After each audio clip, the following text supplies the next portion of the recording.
আমার নামটাই মনে হয় ডেঞ্জার না? নাম শুনলেই মানুষ ভয় পায়। মনে মনে ভাবছে যে নাম পাল্টিয়ে নরম কোনো নাম দেব কিনা।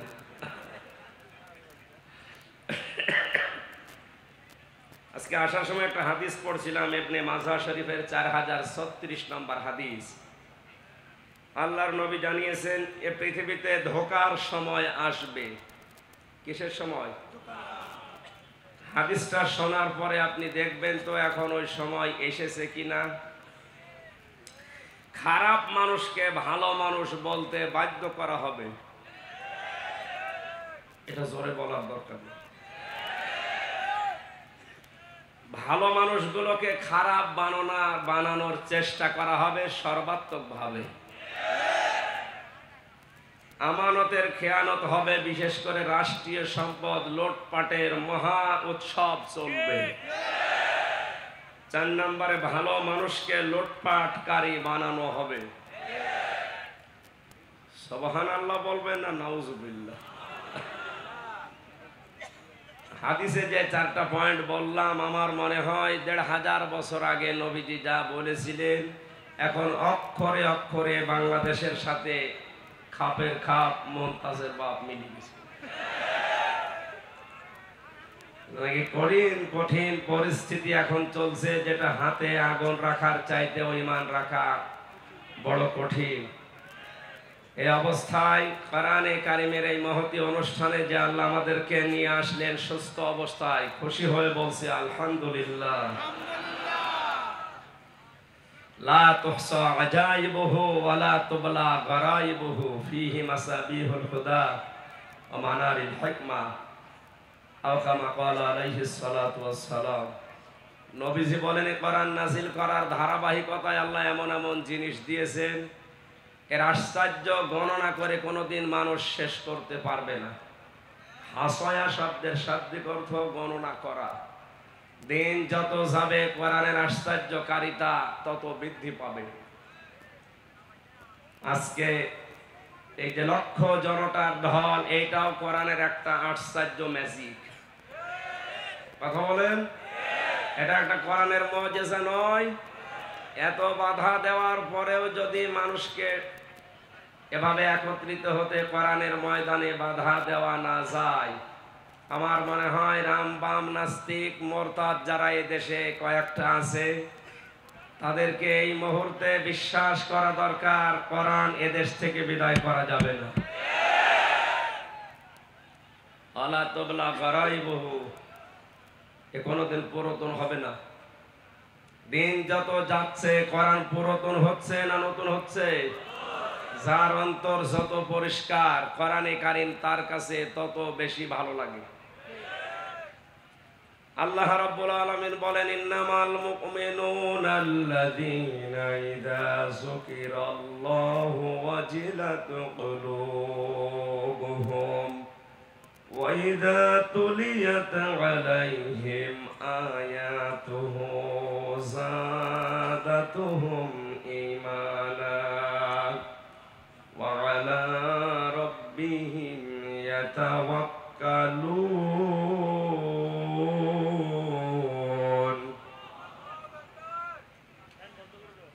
সূরা আনফালের 2 নম্বর আয়াতে আল্লাহ জানিয়েছেন এ পৃথিবীতে মুমিন সত্যিকারের তারা, যাদের সামনে আল্লাহর নাম উচ্চারণ হলে তাদের অন্তরাত্মা কেঁপে ওঠে।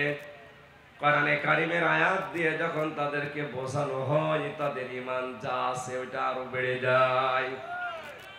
এখানে তেলাওয়াত শব্দটা আল্লাহ দিয়েছেন ওয়া ইযা তুলিয়াত আলাইহিম আয়াতুহু যাদাতুহুম ঈমানা। সারাদিন গরুকে আমরা দেখি এরা লতা পাতা ঘাস খড় কোটা এগুলো খায়, রাতের বেলা দাঁড়িয়ে অথবা বসে জাগর কাটে, যেটা এইটার নাম আরবিতে তেলাওয়াত। আমরা এখান থেকে যতটুকু সেই সকাল 10টা থেকে রাত 10টা পর্যন্ত শুনছি, কালকে সকাল থেকে আমরা জাগর কাটা তেলাওয়াত করা আরম্ভ করব ইনশাআল্লাহ। কোরআন শোনার পরে আমাদেরকে বাড়ি যাওয়ার আগে আল্লাহ বলেন তাদের সিদ্ধান্তটা এমন হয়ে যায়, ওয়া আলা রাব্বিহিম ইয়াতাওয়াক্কালুন।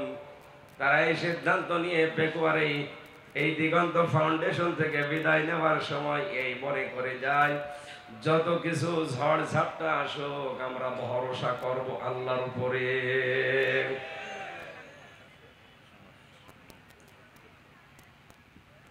পেকুয়াবাসে এ রব্বিহিম ইয়াতাওয়াক্কালুনের বাস্তব 4 বছর আগে, 3 বছর আগে আমি জেলখানায় যাওয়ার আগে একটু আজ করেছিলাম আমার মেয়ে দুইটাকে নিয়ে। ওই সময় বড়টার বয়স ছিল 6 বছর, ছোটটার ছিল 1 বছর। আমি দেখেছি বড়টাকে কোলে নিয়ে উপরে তুললে কানাকাটি করে, আর ছোটটাকে কোলে নিয়ে উপরে তুললে যত উপরে ছুঁড়ে মারি তত হাসে। ওই সময় বুঝেছিলাম যে বড়টা উপরে তুললে হাসে, ছোটটা উপরে তুললে হাসে, বড়টা তুললে কাঁদে কেন? বড় মেয়েটার এই ভরসা ছিল না আমার উপরে যে আমি একটু ভারী হয়ে গেছি, আমার ওজন হয়ে গেছে, বাবা যদি উপরে ছুঁড়ে মারে নিচে যদি ধরতে না পারে আমার ব্যথা লাগবে। ছোটটার এই ভরসা নেই, এই বিশ্বাসও নেই।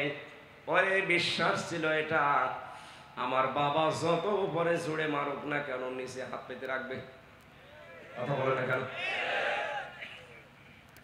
আমার এই ফারিহা জান্নাতের মতো আল্লাহর উপরে আমার উপরে যেমন ভরসা ছিল, পৃথিবী যত গরম হোক, যত কঠিন হোক, অবস্থা যত বেগতিক হোক, আল্লাহর উপরে তাওয়াক্কুল ভরসা হযরতে হাজেরার মতো আমাদের তৈরি করা লাগবে। যত কঠিন পরিস্থিতি তৈরি হোক আমাদের রব নিচে হাত পেতে রাখবে। রেখো মনেতে ভয় বান্দা খোদার, দূর হয়ে যাবে বাধা সব। তোমার আমার এক মালিক আছেন, আছেন আমাদের রব, আছেন আমাদের রব। জোরে বলেন ইনশাআল্লাহ। মুসলমান ভাইরা, সুতরাং কোরআনে কারীম আমরা যারা শুনতে এসেছি, কিয়ামত পর্যন্ত যত আবিষ্কার দুনিয়াতে হবে সবচাইতে বড় আবিষ্কার কোরআনে কারীম। আল্লাহ রাব্বুল আলামিন বহু নবীজি কথা দিয়ে জানিয়েছেন, যার অন্তর যত পরিষ্কার হবে কোরআনে কারীম তার কাছে পুরাতন না নতুন মনে হবে। জেলখানায় থাকতে আমি সবচেয়ে বেশি যেটা করেছিলাম কোরআনে কারীমের তেলাওয়াতটা বুঝে এবং না বুঝে। বের হওয়ার পর থেকে কয়েকদিনে আমি ওইভাবে আর সময় দিতে পারিনি কোরআনের পেছনে। ওখানে থাকাকালীন মনে হচ্ছিল 170 বারের উপরে আমার এই 3 বছরে কোরআনে কারীম খতম হয়েছে, শুধু বাইরে আর নামাজে দিয়ে। এখন পড়তে গেলে মনে হচ্ছে আমি নতুন নাজিল করা কিতাব পড়ছি। এই আশ্চর্য কোরআন যিনি আমাদেরকে দিয়ে এত বড় বিশাল দয়া দেখিয়েছেন, কুল বিফাদলিল্লাহি ওয়া বিরহমাতিহি ফাবিযালিকা ফালিয়াফরাহু হুয়া খায়রুম মিম্মা ইয়াজমাউন। সূরা ইউনূসের 58 নম্বর আয়াতে 11 পারা 14 নম্বর পৃষ্ঠা 7 নম্বর লাইনে এটা এসেছে। আল্লাহ তাআলা বলেন, নবী আপনি বলুন, তামাম দুনিয়া যা পেয়ে আনন্দ করে খুশি হয় ওগুলো সব অস্থায়ী, একটাও স্থায়ী না। আজ যারা যেভাবেই হোক ভোট করে মন্ত্রী হয়ে এমপি হয়ে আনন্দ আছে, খুব বেশি হলেও টিকলেও 5 বছর। কথা বলেন না কেন? যতই আনন্দ করেন না কেন, কয় বছর? আল্লাহ পাক বলেন আমি যেটা পাঠালাম এটা ওইরকম অস্থায়ী না, স্থায়ী শুধু এতটুকুই না, দুনিয়া যতদিন আছে থাকবে, কিয়ামতের পরে এ কোরআনে কারীম থাকবে। কিয়ামতের পরে জান্নাতি মানুষদেরকে আল্লাহ যেটা তেলাওয়াত করে শোনাবে ওইটার নাম কি? আরো জোরে বলেন। জান্নাতের ওই অনুষ্ঠানে আল্লাহর কুদরতি মুখে কোরআনে কারীমের এই অনুষ্ঠানে বসে যেন আমরা নিজেরা শোনার মতো একটা জায়গা পাই। আজকের এই অনুষ্ঠান ওই ব্যবস্থা আমাদের করে দেন, বলেন আমিন। তোমার দুনিয়া যা পেল এগুলো পেয়ে ওরা আনন্দে আছে করুক। হে নবী আপনার উম্মতদেরকে বলবেন তারা যেন আনন্দ করে কোরআন পেয়ে। কি পেয়ে? কারণ তামাম দুনিয়ার চাইতে আমি আল্লাহর কাছে কোরআনে কারীম শ্রেষ্ঠ সম্পদ। জোরে বলেন আল্লাহু আকবার।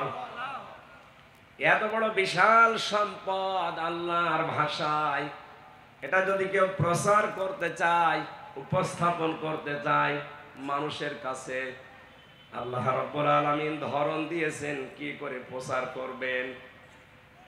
কোরআন জানাচ্ছেন কিতাবুন উনজিলা ইলাইকা ফালা ইয়াকুন ফি সাদরিকা হারাজুম মিনহু লিতুনযিরা বিহি ওয়া যিকরা লিল মুমিনিন।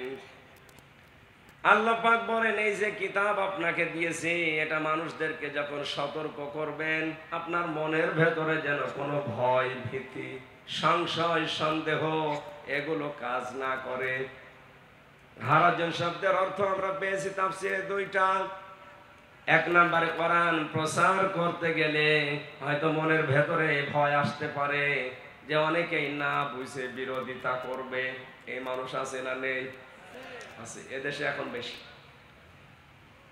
প্রশাসনের কান ভারী করে আমার নাম দিয়ে যারা, আর ওনারাও ভুল বোঝে, ওরা কোরআনে কারীমের উপস্থাপন সঠিকভাবে না বুঝে ভুল বোঝে। কথা বলে না কেন? দুই নম্বরে আবহমান কাল থেকে হয়তো অনেক নিয়ম নীতি এদেশে চলে আসছে যেগুলো ইসলাম মনে করে মানুষ পালন করে। আসতে বলে বিশেষ করে চট্টগ্রাম বিভাগে বেশি আবহমান কাল থেকে এমন এমন নীতি চলে আসছে ইসলামের নামে, ওটা ইসলাম না, মানুষ বানিয়েছে ইসলামের নাম দিয়ে। আমি ডক্টর আব্দুল্লাহ জাহাঙ্গীর স্যারের হাদিসের নামে জালিয়াতিতে যতগুলো হাদিস আমার চোখে পড়েছে ধরার মতো উল্লেখযোগ্য সব এই বিভাগের সাথে মেলে আর বরিশালের সাথে। জোরে বলেন সুবহানাল্লাহ না নাউজুবিল্লাহ। উনি ওখানে অনেক হাদিস দিয়েছেন যেটা হাদিস না, হাদিসের নামে জালিয়াতি করে ঢুকিয়েছে। কিছু কিছু মানুষ দেখে বিভিন্ন অনুষ্ঠানে গেলে এশকের ঠেলায় লাফায়। কোথায় পেয়েছেন বলেন তো? এই যে চাঁদপুর জেলা চট্টগ্রাম বিভাগে না, এক কথা বলেন এখানে। ব্রাহ্মণবাড়িয়া জেলা কোন বিভাগে? এই সমস্ত জেলাতে বিভিন্ন অনুষ্ঠানে হাজারো মানুষ শুনি পীর সাহেব লাফায়, মরিদও লাফায়। শুধু লাফিয়ে শেষ করে না, বাঁশ বয়ে ওঠে, গাছ বয়ে ওঠে, এমনকি পীর সাহেবের গলা পর্যন্ত গলাচুরি করছে।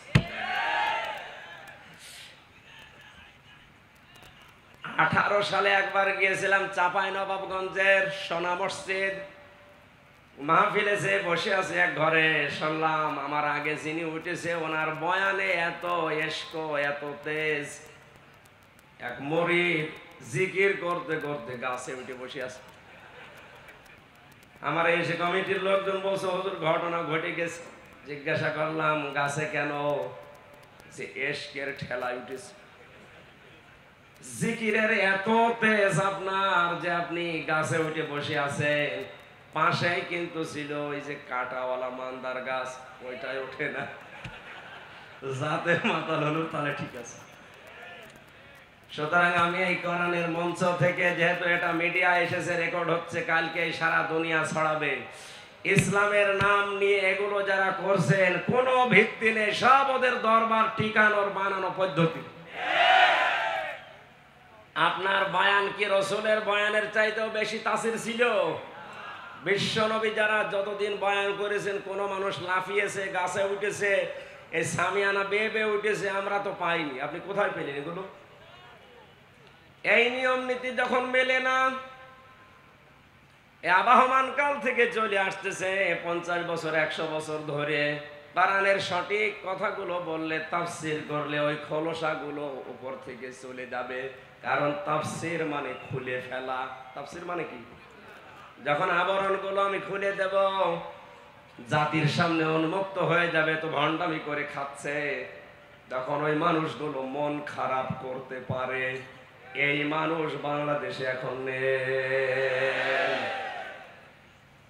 আল্লাহ পাকে এই দিকে ইঙ্গিত করে হারজন দিয়েছেন। হে নবী, হয়তো না বুঝে অনেকে বিরোধিতা করতে পারে, অনেকে বোঝা শোনার পরে তাদের ব্যবসায় ভাটা পড়বে, এই কারণে মন খারাপ করতে পারে।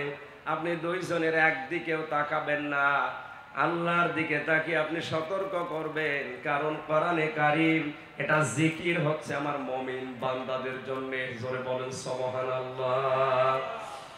এর পরবর্তী আয়াতটা একটু ভয়ঙ্কর। আমি একা না, যত মানুষ এখানে আছে, মিডিয়ার মাধ্যমে যত জায়গায় যাবে, সবাইকে আমি এই আয়াতটা শোনাচ্ছি। ইত্তাবিউ মা উনজিলা ইলাইকুম মির রাব্বিকুম ওয়া লা তাত্তাবিউ মিন দুনিহি আউলিয়া ক্বালিলাম মা তাযাক্কারুন। চিৎকার করে বলেন আল্লাহু আকবার। ইত্তাবিউনা, ইত্তাবিউ বহু বচন দিয়েছেন আল্লাহ। পেকুয়াবাসী, পৃথিবীর মানুষকে এই ময়দান থেকে জানাও, সবাই মিলে তোমরা অনুসরণ করো, ইত্তেবা করো, দেখে দেখে চলো। মা উনজিলা ইলাইকুম মির রাব্বিকুম, তোমাদের রবের পক্ষ থেকে যেটা নাযিল হয়েছে। কক্সবাজার বাসীকে বলতে চাই, আমাদের রবের পক্ষ থেকে যেটা নাযিল হয়েছে তার নাম কি? এই বলেন বলেন। সুতরাং অনুসরণ যদি করা লাগে, কোনটা করা লাগবে? আরো জোরে। এমনকি কেউ যদি তাবলীগ করে, তাও কোরআনের করা লাগবে। সূরা মায়েদার 67 নম্বর আয়াত এটার প্রমাণ। ইয়া আইয়ুহার রাসূলু বাল্লিগ মা উনজিলা ইলাইকা মির রাব্বিক। হে রাসূল, আপনাকে আমি নির্দেশ দিলাম, আপনি তাবলীগ করবেন যেটা আপনার রব আপনাকে দিয়েছে। কিসের? তাহলে আয়াত থেকে প্রমাণ হয় কোরআনের তাবলীগ করা, প্রচার করা, এটা নফল না ফরজ? আরো জোরে বলেন কি? এখানে যেটা প্রচার হচ্ছে, তাবলীগ হচ্ছে কিসের? আমার বাবার প্রচার করছি, এই কথা বলেন না কেন? সুতরাং এটা ফরজ কাজ। বাংলাদেশে এটা আরো ব্যাপক হওয়া দরকার। সুতরাং পেকুয়ার ময়দানে শুধু দুইটা না, সারা বাংলাদেশের 68,000-এর উপরে গ্রামে কোরআনের প্রচার এখন ফরজ। আমাদের রবের পক্ষ থেকে যেহেতু এইটা এসেছে, অনুসরণ আমরা সবাই মিলে যদি করতেই হয়, এটা করব। কোন মানুষের আদর্শ সবাই মিলে আমরা অনুসরণ করতে পারি না। হয়তো কিছু মুষ্টিমেয় মানুষ অনুসরণ করছে না বুঝে। আমরা যদি অনুসরণ করতে চাই, দেখে দেখে চলতে চাই, কি দেখে চলা লাগবে? ওয়ালা তাত্তাবিউ, সাবধান, মিন দুনিহি আউলিয়া, তোমরা অনুসরণ করবা না দুনিয়ার কোন অলির। অলির বহু বচন আউলিয়া। কোন অলির অনুসরণ দরকার নেই। কে বলছেন বলেন তো? না, আল্লাহ কি অলিদের বিরুদ্ধে? বাংলা অর্থ শুনে মনে হচ্ছে আল্লাহ অলিদের বিরুদ্ধে। তাফসিরে ফি জিলালিল কোরআন সাইয়্যিদ কুতুব লিখেছেন, আল্লাহ কেন অলিদের অনুসরণ করতে নিষেধ করলেন। আল্লাহ তাআলা ভালোভাবে জানেন ভবিষ্যতে এমন সময় আসবে, আমার আবেগওয়ালা কিছু বান্দা আছে, তারা আমি আল্লাহর চাইতে তাদের আব্বাকে বড় মনে করবে। যেটা বাংলাদেশে এখন 100%। আপনি আবার অন্যদিকে নিয়েছেন। ওয়ালিলাম মা তাযাক্কারুন, আল্লাহ বলেন এরপরও কিছু মানুষ আমার উপদেশ গ্রহণ করে, অধিকাংশ মানুষই মুখ ফিরিয়ে চলে যায়। আপনারাই মুখ ফেরানোর দলে যাবেন না উপদেশ নেবেন? এই কোরআনে কারীম থেকে আমি দুইটা আয়াত পড়েছি, সূরা বাকারার 124 নম্বর আয়াত আর সূরা তাওবার 111 নম্বর আয়াত। সূরা বাকারার 124 নম্বর আয়াতটা পড়েছিলাম এই কারণে, কয়েকদিন আগে, মাত্র 8-9 দিন হলো, 8 দিন আগে এখানে পাশে যেখানে ছিলাম বলেছিলাম এই আয়াতে হযরত ইব্রাহিম আলাইহিস সালামকে আল্লাহ পৃথিবীতে 50টা পরীক্ষা করেছে। কয়টা? এই পরীক্ষাগুলো এত কঠিন ছিল, এমন শক্ত ছিল, কোরআনে কারিমে আল্লাহ সবগুলো আমাদের শিক্ষার জন্য ধাপে ধাপে তুলে দিয়েছে। আমি পড়াটা নোটও করেছিলাম, পরিবেশ আমাদের অনুকূলে না থাকার কারণে আমি ওই আয়াতটা বাদ দিয়ে দিচ্ছি। না না, আপনি এখানে এসে বলেন। সভাপতি এখানে বসে আছে, আমার কানের ভেতরে কি যেন লাগাচ্ছে, আর বলছেন না না। সূরা তাওবার আয়াতটা নরম আয়াত, এইটা পড়ি, অসুবিধা নেই। রাসূলের উপরে দরুদ আর সালাম পাঠ করার মাধ্যমে সূরা তাওবার এই আয়াতটাই আপনি মন দিয়ে স্থিরভাবে শোনেন, কিছু পাবেন ইনশাআল্লাহ। জবান খুলে পড়েন, আউযু বিল্লাহি মিনাশ শাইতানির রাজিম, বিসমিল্লাহির রহমানির রহিম,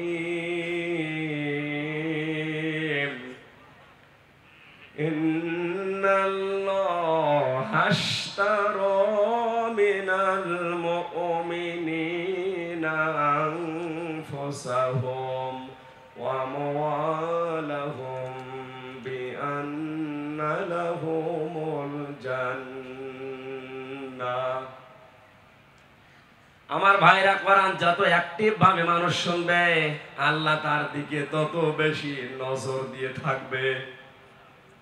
ইমাম মালিক 100 বার আল্লাহকে স্বপ্ন দেখেছিলেন, 100 বারই তিনি জিজ্ঞাসা করেছেন, মাবুদ তোমার নজর বেশি কোন দিকে থাকে? আল্লাহ পাক তাকে স্বপ্নে 100 বারই জানিয়েছেন, ইমাম মালিক রে, আমি সবচাইতে বেশি গুরুত্ব দিয়ে নজর দিয়ে থাকি আমার ওই বান্দার দিকে, যে বান্দা আমার কোরআন পড়ে। সুতরাং খুব স্থির ভাবে শুনবেন। প্রধানমন্ত্রী আজকে যদি বলে আমার কাছে অমুককে নিয়ে আসো, আমি তাকে দেখবো, মানুষ পাগলের মতো এই 400 কিলো দূর থেকে ছুটে যাবে। কথা বলে না কেন?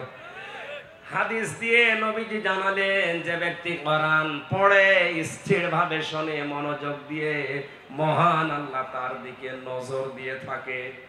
সুতরাং তামাম দুনিয়ার সব প্রধানমন্ত্রীর চাইতেও আল্লাহর নজর পাওয়া জরুরি কিনা? আরো জোরে বলেন। ওই দিকে তাকিয়ে যদি আপনার সেই সকাল 10টা থেকে রাত 10টা পর্যন্ত অনেক ধৈর্য ধরেছেন, আর আধা ঘন্টা ধৈর্য ধরা যাবে না? স্থির ভাবে এখান থেকে 4টা শিক্ষা আজকে নিয়ে যাব ইনশাআল্লাহ।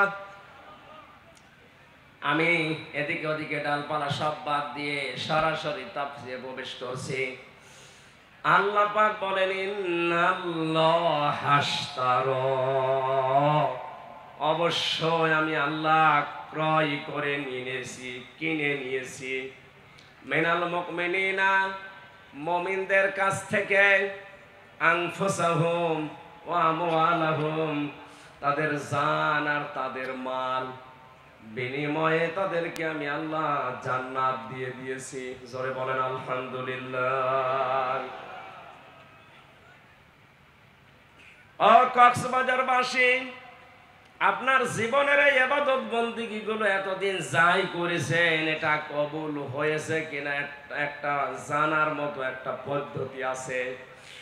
আল্লাহর নবী জানিয়েছেন, মানুষের জীবনের ইবাদত বন্দেগী কবুল হচ্ছে কিনা এটা জানার পদ্ধতি, তার আচরণ যদি মানুষের সাথে ভালো হয়, উত্তম হয়, তার মুআমালাত মুআশারাত বুঝতে হবে তার পেছনের আমল আখলাক আল্লাহ কবুল করেছেন।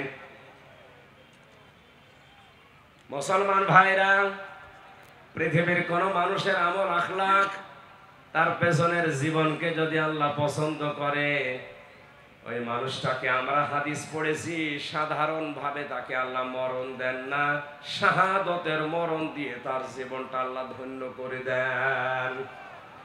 সুতরাং এই পৃথিবীতে যারা আয়াজ কোরআনের জন্য, ইসলামী আন্দোলনের জন্য জীবন দিয়ে চলে যাচ্ছে, এ মানুষগুলোর জীবন যৌবন পেছনের লাইফটা আল্লাহর পছন্দ হয়েছে, এজন্য সাধারণভাবে মরণ না দিয়ে শাহাদতের মরণ দিচ্ছে। এর দলিল সূরা আলে ইমরানের 140 নম্বর আয়াত, খুব ভালো করে খেয়াল করবেন। ওয়ালিয়া'লামাল্লাহুল্লাযীনা আমানু ওয়া ইয়াত্তাখিযা মিনকুম শুহাদা আল্লাহু লা ইউহিব্বুয যালিমিন। এই ভালো করে মিলাবেন। তোমাদের ভেতরে সবাইকে আমি শাহাদাতের মরণ দেই না। বিশ্ব নবী সারাটা জীবন তিনি দোয়া করতেন, হযরতে ওমরেরও সারা জীবনের দোয়া ছিল এইটা, আল্লাহুম্মা ইন্নী আসআলুকা শাহাদাতান ফি সাবিলিক ওয়াজআল মাউতি ফি বালাদি রাসূলিক। হযরতে ওমর সারা জীবন পড়েছিলেন, আল্লাহ আমাকে সাধারণভাবে মরণ দিও না, মরণ যদি আমারে দাও তুমি শাহাদাতের মরণ দিও, আর রাসূলের শহরে মরণ দিও। জোরে বলেন সুবহানাল্লাহ। সাধারণভাবে মরার শাহাদাতের মরণ পার্থক্য কি?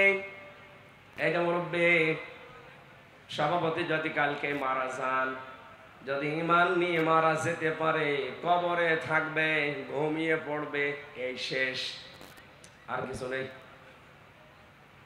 কিয়ামত পর্যন্ত শুধু ঘুমিয়েই থাকবে। সিংহায় যেদিন ফুৎকার দেওয়া হবে ওই দিন উনি টের পাবে, এর মাঝখানে আর কিচ্ছু টের পাবে না, এতটুকুই শেষ। কিন্তু কোন মানুষ যদি শাহাদাতের মরণ পায়, লোকটা শুধু মরণের পরে ঘুমিয়ে থাকবে না, মরণের সঙ্গে সঙ্গে কবরে দেবেন, ওই সময় থেকে আল্লাহ নিজে তাকে খাওয়াবেন। আলা তাহসাবান্নাল্লাযীনা কুতিলু ফি সাবিলিল্লাহি আমওয়াতা বাল আহইয়াউন ইনদা রাব্বিহিম ইরযাকুন। সূরা আলে ইমরানের ভেতরে আল্লাহ জানিয়েছেন, হে নবী, আমি আল্লাহর রাস্তায় যাদেরকে হত্যা করা হয়, মেরে ফেলা হয়, শহীদ করা হয়, এদেরকে আপনি মৃত ভাববেন না, এরা জীবিত। শুধু জীবিত না, এদেরকে আমি আল্লাহ নিজে রিজিক দান করি। জোরে বলেন আল্লাহু আকবার। পেকুয়া বাসে ঘুমিয়ে থাকলে খাওয়া লাগে, কথা বলে না কেন? খাওয়া লাগে জীবিত থাকলে। সুতরাং এই দেশে যাদেরকে গুম করা হচ্ছে, খুন করা হচ্ছে, ফাঁসি দেওয়া হচ্ছে অন্যায় ভাবে, মানুষগুলোকে যাদের শহীদ করা হয় পৃথিবীতে, এদের জীবন যৌবন পেছনের লাইফ আল্লাহ পছন্দ করেছে। নয়তো সাধারণভাবে মরণ দিয়ে ঘুমিয়ে রাখতো। যেহেতু আল্লাহ তাদের জীবন যৌবন পছন্দ করেছে, তাদের প্র্যাকটিক্যাল লাইফটা আল্লাহর ভালো লেগেছে, এজন্য ঈমান নিয়ে মরণের পাশাপাশি তাদেরকে আল্লাহ শাহাদাতের মরণ দিয়ে ধন্য করছে। নবীজির চাচা হযরতে হামজা রাদিয়াল্লাহু তাআলা আনহু ইন্তেকালের প্রায় 30 বছর পর তার কবরটা একবার মদিনায় ঢল হওয়ার কারণে ভেঙে গিয়েছিল। ওই সময় ছোটবেলায় তার সাথে যারা যুদ্ধে লিপ্ত হয়েছিল, এখন তারা বড় হয়ে গেছে। রক্ত অনুসন্ধান করতে করতে যে দেখে হযরতে হামজার যে সমস্ত জায়গায় কাফেররা তরবারি দিয়ে আঘাত করেছিল, ওই ক্ষত চিহ্ন দিয়ে ফেনকি দিয়ে রক্ত বের হচ্ছে। আমার প্রশ্ন হচ্ছে, মানুষ যদি খাবার খায় তাহলে রক্ত গোশত তৈরি হয়, কথা বলেন ঠিক কিনা? খাবার না খেলে তার রক্ত তৈরি হবে কি করে? এই আয়াত দ্বারা হযরতে হামজার জীবনী দ্বারা প্রমাণ হয় যে মানুষগুলো শাহাদাত বরণ করে, ওদেরকে আল্লাহ এমনিতে ঘুমিয়ে রাখে না, খাবার খাওয়ান। আমাদের জীবনের একমাত্র চাহিদা, তোমরা যেটা চাও আমাদেরকে মেরে ফেলতে, আমরাও মরতেই চাই, কুকুর শিয়ালের মতো না, আমরা মরতে চাই শাহাদাতের মরণ নিয়ে। আমরা মরণ চাই কিসের? আল্লাহ বলেন আমি কিনতে চাই, সবার টানা মিনাল মুমিনিনা, মুমিনদের কাছ থেকে। আজ বাংলাদেশ মুনাফিকে ভরে গেছে, এজন্য বহু কিছু তৈরি করে দিচ্ছে, কবুল হচ্ছে না। আল্লাহ তাআলা দেননি যে ইন্নাল্লাহ হাশতারা মিনাল মুনাফিকিনা, আমি মুনাফিকদের থেকে কিনতে চাই না। এজন্য আমাদের আগে মুমিন হওয়া লাগবে। মুমিন না হয়ে মসজিদ বানিয়ে টাইলস লাগিয়ে দিলেও কবুল। আরো জোরে বলেন, আমার কথার ওজন কত আপনি টের পাচ্ছেন? আজ মুমিন না হয়ে আপনি মুনাফিক হয়ে মসজিদে টাইলস লাগিয়েছেন, মসজিদে ফ্যান লাগিয়েছেন, কার্পেট বিছিয়ে দিয়েছেন, তিনতলা মাদ্রাসা বানিয়ে দিয়েছেন। আল্লাহর কসম, আল্লাহ কিনবে না। আল্লাহ কিনতে চাই শুধুমাত্র মুমিনেরটা। আর মুমিন ওই লোকটা যে ভালো কাজে আনন্দ পায়, অন্যায় কাজ দেখলে তার কষ্ট লাগে। আজকের কাজটা ভালো কাজ না অন্যায় কাজ? এই জোরে বলেন। এই ভালো কাজের আজ আনন্দ যারা এলাকায় পায়নি, এটা বন্ধ করে দিলে যাদের খুশি হতো, এরা ইমানদার না মুনাফিক? ওরা যদি পুরা পেকুয়া মাদ্রাসা বানিয়ে দেয়, কবুল হবে? বলেন বলেন। শক্ত হয়ে যাচ্ছে না? এইটা আয়াতের কথা। আমরা জানি কোন বিষয় যদি কেউ বেচা কিনা করতে চায়, চারটা জিনিস সামনে রাখা লাগে। একটা সম্পদ লাগে, কি কথা বলেন এখন? একটা মূল্য লাগে, কি? আর একজন বিক্রেতা লাগে যে বেচবে, একজন ক্রেতা লাগে যিনি কিনবে। এবার আপনার মগজ, আপনার মাথা এদিকে দেন। এখানে সরাসরি ক্রেতাকে, আরো জোরে, জোর হইল না? অনেকে আমাদের মতো মেধা নিয়ে আছে, বলেন। উনি এত সক্ষম, আমরা বাজারে গিয়ে পচা মাছ কিনতে চাই না। আমাদের আল্লাহ, আমাদের মালিক যিনি, তার যোগ্যতা, তার সক্ষমতা কত বেশি আপনার কল্পনায় ধরবে না। তিনি যদি কোনো কিছু কিনতে চায়, পচা জিনিস, অবৈধ জিনিস, মিথ্যা জিনিস কিনবে। আজ বাংলাদেশে যাদের সব কিছু মিথ্যার উপরে গড়ে উঠছে, ওদের জীবন আল্লাহ কিনবে? আরো জোরে। ওদের মাদ্রাসা কিনবে, মসজিদ কিনবে, ওদের তাবলীগ কিনবে। আপনি যদি বলেন এখন সব আমার গায়ে পড়ছে না, আপনাকে আমি বাঁচার জন্য বলছি।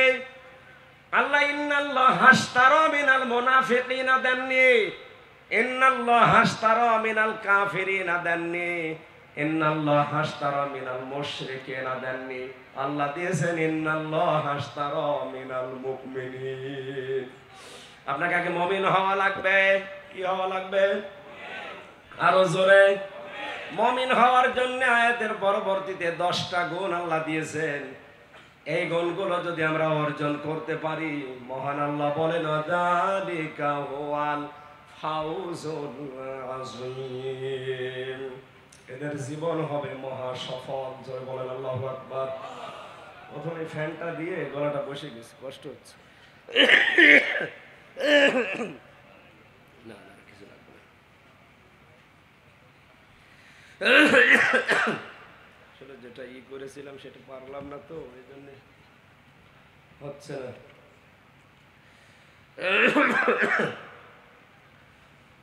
কোরআনে কারিম আমি যেই ধাঁচে বোঝাচ্ছি, আপনি কি বুঝতেছেন? আমাদেরকে কিছু বিক্রি করতে হলে কি হওয়া লাগবে? আরো জোরে।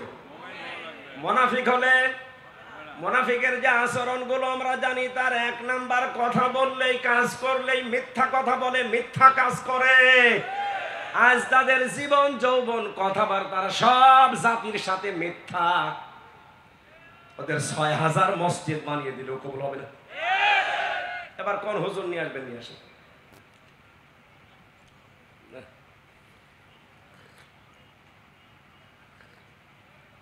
প্রথমে ফ্যানটা দিয়ে আমার গলাটা শেষ হয়ে গেছে। এখন এই যে ফ্যান এখন বন্ধ করে ওদের বসা যা বসেই গেছে, এখন আর কি করা যাবে?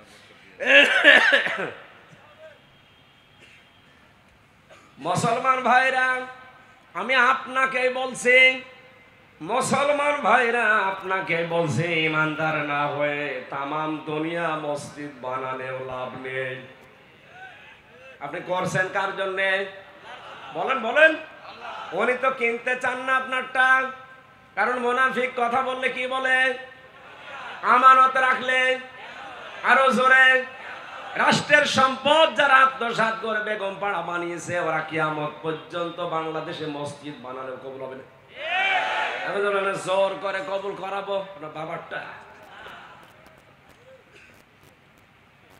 আমানত রাখলেই খেয়ানত করে, কথা বললেই কাজ করলেই মিথ্যা কথা বলে, মিথ্যা কাজ করে, আর ওয়াদা দিলে ঠিক রাখে না, ওয়াদা গুলো ভঙ্গ করে। কত ওয়াদা আমরা কত বছরে, 50 বছর ধরে অনেকের কাছে পেয়েছি। মানুষেরা 50 বছরে ওয়াদা করেছে ক্ষমতায় যাওয়ার আগে কোরআন সুন্নাহ বিরোধী কোনো আইন দেশে পাশ হবে না, অথচ 50 বছরেই পুরা উল্টা ক্ষমতায় যেই শিক্ষা ব্যবস্থায় হাত দেয়। ক্ষমতা পেয়ে শিক্ষা ব্যবস্থা আসমানি শিক্ষা তুলে দেওয়ার এই চরিত্র ছিল ফেরাউনের। আসতে বলেন। আজ যদি আসমানি শিক্ষা তুলে দিয়ে মানুষের তৈরি করা কোন শিক্ষা সিলেবাসে ঢোকানো হয়, বুঝবেন এটা ফেরাউনের কর্মসূচি। কিন্তু আমাদেরকে সাবধান হওয়া লাগবে এই জায়গায়। এই কারণে ক্লাস 7 পর্যন্ত, এর আগে ঠিক আছে, 7-এ যেটা দেওয়া হয়েছে আমি নাম নাই নিলাম, অন্তত 1 থেকে 7 পর্যন্ত যাবার আগে আমাদের ছেলে মেয়েদেরকে এমন ভাবে তৈরি করা লাগবে, ওখানে যে পড়ুক সিলেবাস, কিন্তু বিশ্বাস যেন না করে। এদের মগজটা এইভাবে তৈরি করা দরকার আছে না নেই? এখন যদি বলেন না আরো কিছু দেরি আছে, অলস হয়ে থাকেন। একটা গল্প পড়েছিলাম, 2 অলসে এক গাছতলায় কুল বড়ই পড়ে একেবারে ভিড় পড়ে আছে। পুলিশ যাচ্ছিল পাশ দিয়ে, এক অলস ডাক দিয়ে বলে, ভাই পুলিশ এদিকে আসেন। কেন? এ কুল বড়ই পড়ে আছে, আমি আজ সারাদিন প্রায় বসে আছি কিন্তু খেতে পারছি না, আপনি আমারে তুলে দেন। পাশের এক অলসটাকে পুলিশ বলছে, তুমি একটু তুলে দিতে পারো না? ওই অলস ডাক দিয়ে বলে, পুলিশ ভাই কি বলবো, কিছুক্ষণ আগে একটা কুকুর এসে আমার মুখ চাটছিল, ও দেখেছে তাও নাড়া দেয়নি, আর আমিও হাত দিয়ে নিষেধ করিনি। আমি হাসির খোরাকি দেওয়ার জন্য বলি নাই, বাস্তবতা এখন সামনে আমাদের এইটাই। এখনো যদি হাত না ছাড়া দেন, এখনো যদি আপনি একটু না করেন, কুকুর এসে মুখ চাটবে। কথা বলে না কেন? নাম ধরা লাগবে। এখানে আমাদের ছেলে মেয়েদেরকে এখন তৈরি করা লাগবে, এই যে কেজি 1 থেকে, পেলে থেকে, নার্সারি থেকে এমন ভাবে তারে শিক্ষা দিয়ে 7 পর্যন্ত নিয়ে যেয়ে পৌঁছিয়ে দেন, ও পাস করার জন্য সিলেবাস পড়ুক, কিন্তু এটা তোর বিশ্বাস না করে। আমি আশা করি কথা ডিপলি না গেলেও বোঝাতে পেরেছি। আল্লাহ তুমি এদের তৌফিক দাও বোঝার, জোরে বলেন আমিন। আল্লাহ কিনতে চান প্রথমে মুমিনদেরটা। কি কিনবেন? আনফুসাহুম, তাদের জান। কি কিনবেন? বলেন বলেন। জান মানে আমাদের এই জান নিয়ে আল্লাহ কি করবেন? মানুষের জান তার জীবনকে পবিত্র করার জন্য আমি 2টা ঔষধ পেয়েছি। 1 নম্বরে মানুষের জীবন পবিত্র করার জন্য শিরিক মুক্ত জীবন তৈরি করা লাগবে। দেখো ভেবে চিন্তে আমাদের জীবনে যেন শিরিক না আসে। শিরিক আবার 4 প্রকার: শিরিক বিল জাত, শিরিক বিল সিফাত, শিরিক বিল ইখতিয়ার, শিরিক বিল হুকুক। এই 4 প্রকার আবার ভাগ করলে হয় 72 প্রকার। এই সূক্ষ্ম বিষয়গুলো আপনি কোরআন হাদিস পড়ে মিলিয়ে বাস্তবে সেট করবেন, যে কোনো পরিস্থিতিতে শিরিক যেন জীবনে না আসে। ইন্নাল্লাহা লা ইয়াগফিরু আন ইউশরাকা বিহি ওয়া ইয়াগফিরু মা দুনা যালিকা লিমান ইয়াশা। আল্লাহ পাক বলেন, বান্দার সব অপরাধ মাফ করে দেব, কিন্তু শিরিকের গুনাহ মাফ করব না। এজন্য আমাদের জীবনকে পরিচ্ছন্ন পবিত্র করতে হলে কি মুক্ত হওয়া লাগবে? 2 নম্বরে আমরা যেন বেদাত না করি। এই 2টা বিষয় যদি আমাদের ভেতর থেকে দূর হয়ে যায়, শিরিক আর বেদাত, আল্লাহর কসম আমাদের জীবন হবে পবিত্র পরিচ্ছন্ন। ওই জীবন আল্লাহ কিনতে চান। সাধারণভাবে কিনবে না, শাহাদতের মরণ দিয়ে ধন্য করে কিয়ামত পর্যন্ত রিজিক দিতে থাকবে। 2 নম্বরে ওয়া আমওয়ালাহুম, তোমাদের মাল আল্লাহ কিনতে চান। মালের বহু বচন আমওয়াল আল্লাহ দিলেন এই কারণে আমি তাফসিরে খাজেনের ভেতরে মাল শব্দের ব্যাখ্যা পেয়েছি 9 প্রকার। কয় প্রকার? আরো জোরে। এর 1 নম্বরে আছে নেককার নারীর নাম। এই দুনিয়াতে সবগুলো নবীজির দৃষ্টিতে সম্পদ। আর দুনিয়া কুল্লুহা মাতাউন ওয়া খায়রু মাতাউদ দুনিয়া ইমরাতুস সালিহা। পৃথিবীর সব কিছুই সম্পদ, এর ভেতরে উত্তম শ্রেষ্ঠ সম্পদ হচ্ছে আল্লাহওয়ালা মেয়ে মানুষ। আল্লাহওয়ালা মেয়ে মানুষের গুণ আমি পেয়েছি আবার 4টা। কয়টা? হযরতে আসিয়া ছিলেন আল্লাহওয়ালা মেয়ে মানুষ। এই কথা বলেন না কেন? তার জীবনীতে দেখবেন সূরা তাহরিমের 11 নম্বর আয়াতটা আল্লাহ তার জন্য নাযিল করেছেন। এই দুনিয়াতে 2 জন নারীকে আল্লাহ 2টা আলাদা জিনিস দিয়েছিলেন। একজনকে জীবিত অবস্থায় সালাম দিয়েছেন, আমাদের নবীজির স্ত্রী খাদিজাতুল কুবরাকে। 2 নম্বরে জীবিত অবস্থায় জান্নাতের ঘর দেখিয়েছেন হযরতে আসিয়াকে। মা বোন যারা এসেছেন, মেয়েরা এসেছে, সম্মানিত মা বোনেরা, নেককার নারী হওয়ার জন্য অন্যতম গুণ হচ্ছে স্বামীর প্রতি আপনি যত কঠিন পরিস্থিতি হোক বরদোয়া দিতে পারবেন না। নবীজি বলেন জাহান্নামের দিকে তাকিয়ে দেখলাম 2টা কারণে মেয়েরা জাহান্নামে বেশি যায়। 1 নম্বরে স্বামীর নাশকরিয়া করে, 2 নম্বরে ওরা কথায় কথায় শুধু বরদোয়া দেয়, মানুষকে লানত দেয়।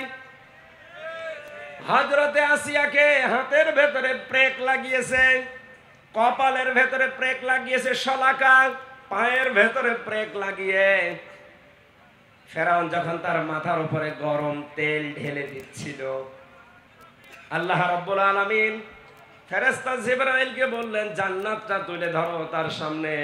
অদরাবাল্লাহু মাসালাল লিল্লাযিনা আমানু ফিরআউন ইয ক্বালাত রাব্বি বিনিলি عندك بيتا في الجنة ونجني من فرعون وعمله ونجني من القوم الظالمين জোরে বলেন আল্লাহু আকবার। আল্লাহ ঈমানদারদের জন্য দৃষ্টান্ত দিলেন ফেরাউনের স্ত্রী আসিয়াকে। হযরতে আসিয়া ডাক দিয়ে বলে রব্বুল আলামিন, এই কঠিন পরিস্থিতিতে তুমি আমার সামনে জান্নাত তুলে ধরেছো জীবিত অবস্থায়। আমি তোমার কাছে এই কঠিন পরিস্থিতিতে দোয়া করছি, তুমি আমাকে জান্নাতের ভেতরে একটা ঘর বানিয়ে দাও যেখানে বসে বসে তোমাকে দেখা যায়। আপনি চিন্তা করেন, এত কঠিন পরিস্থিতি, হাতে পায়ে কপালে ব্রেক, মাথার উপরে গরম তেল ঢালা হচ্ছে। তিনি স্বামীর জন্য ওই মুহূর্তেও বরদোয়া দেননি। তিনি বলেছিলেন ওনাজ্জিনি মিন ফিরআউনা, তুমি আমাকে ফেরাউনের কবল থেকে বাঁচাও, ওনাজ্জিনি মিনাল কওমিজ জালিমিন, এই জালিম সম্প্রদায় থেকে, ফেরাউন যাদেরকে দিয়ে আমার উপর অত্যাচার চালায় তাদের জুলুম থেকে তুমি আমাকে বাঁচাও, কিন্তু তুমি রাগ করে আমার স্বামী ফেরাউনের উপরে গজব দিও না। বাংলার মেয়েরা, এত কঠিন শাস্তি দেওয়ার পরেও যিনি স্বামীর উপরে বরদোয়া দেননি, তিনি বলেছিলেন আল্লাহ তুমি আমাকে বাঁচাও, কিন্তু আমার স্বামীকে তুমি গজব দিয়ে ধ্বংস করো না। এ কি ভালো স্বামী? কথা বলেন। এ পৃথিবীতে ফেরাউনের মতো স্বামী কারো হয়েছে কিনা আমি জানি না, কিয়ামত পর্যন্ত মনে হয় হবেও না। এত বড় ভয়ঙ্কর স্বামী শাস্তি অবস্থায় যদি বরদোয়া না দেয়, আপনার একটা সাবান কম হলে আপনি বরদোয়া দেন, গালি দেন, আপনি মানুষ, আপনি আবার নেককার দাবি করছেন। 2 নম্বর, যাদের চরিত্র মহিলাদের জন্য আদর্শ বলা হয়েছে, 6 জন কথা আমি লিখেছিলাম এখানে। তার 6 নম্বরে হযরতে ফাতেমাতুজ জোহরা। ফাতেমাকে আল্লাহ 2টা কারণে জান্নাতের নেত্রী বানিয়েছেন। 1 নম্বরে তার সারাটা জীবনে তিনি পর্দা লঙ্ঘন করেননি। 2 নম্বরে তিনি যতদিন বেঁচে ছিলেন স্বামীর মনে দুঃখ দেননি। একবার একটু দুঃখ পেয়েছিল, সঙ্গে সঙ্গে তিনি পরিবর্তন করে নিয়েছেন নিজেকে। তার পেছনে কারণ ছিল, তার বাবা হযরতে মুহাম্মদ রাসূলুল্লাহ ডাক দিয়ে বললেন, মা ফাতেমা, তুমি আর যাই করো না কেন, আমার জামাই আলী যদি তোমার উপরে বৈধ কাজে নারাজ থাকে, আমি তোমার বাবা নবী হয়ে বলছি, তোমার জানাজায় আমি যাব না।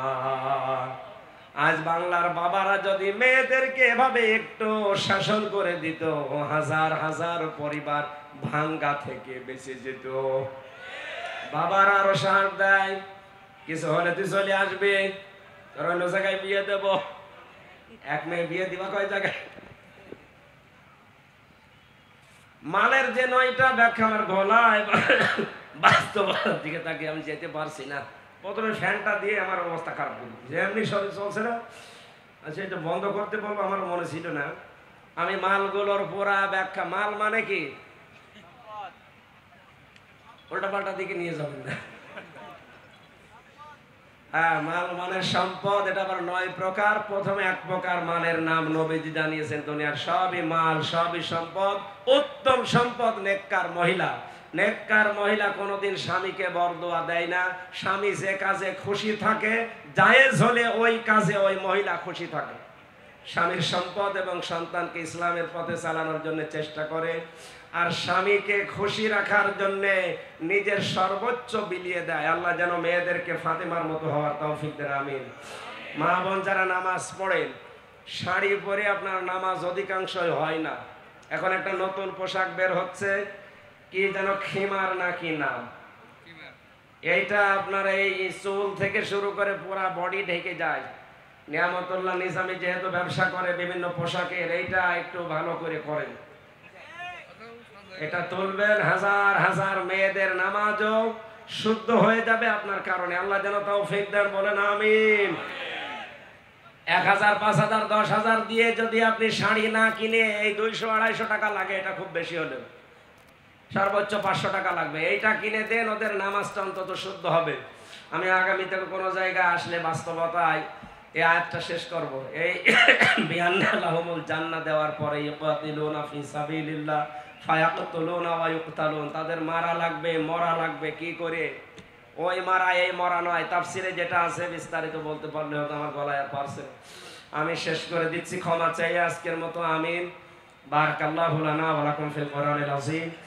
মুসাফির 2 নম্বরে, আমি অসুস্থ, এরপরে মাজলুম। 3টা জিনিস নিয়ে এখন আমি হাত তুলছি আপনাদের সামনে মোনাজাতের জন্য। বসেন। আল্লাহুম্মা আমিন।